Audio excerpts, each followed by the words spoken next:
من بعد ما نزلت هذا الفيديو بقناتي اجاني هذا التعليق من اخونا مضار وكاتب لي فيه تلعب روم ودي وكل الحب اخي. فانا كلمته على الخاص وعملنا روم، وهي نتيجة الروم قدامكم. وبلشنا الروم مع بعض، وهي كانت اول جولة. راوغت شوي، حطيت له تلج وعطيته هيد شوت، ما مات. بعدين فتلت وعطيته فول هيد شوت، وصارت النتيجة 1-0. وبلشنا الجولة الثانية وراوغني شوي، ومن بعدها سكر حاله بالتلج. هلا للامانة انا ما انتبهت انه عم يعبي دمه، طلعت له من فوق وعطيته هيد شوت يعني، وفعليا ماني منتبه. وانتقلنا للجولة الثالثة، عطيته هيد شوت بس ما مات لانه ما اكل فول هيد شوت. وبعدين طلعت له من على اليسار، حتى صوت الشوت جن ما طلع من السرعة.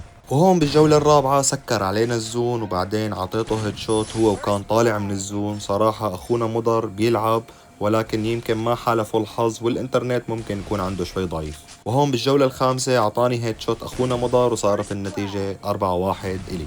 ومن بعدها انتقلنا للجولة السادسة على السريع. كنت عم حط له تلج وطلعت له الديجل، عطيته هيد شوت بالنسر.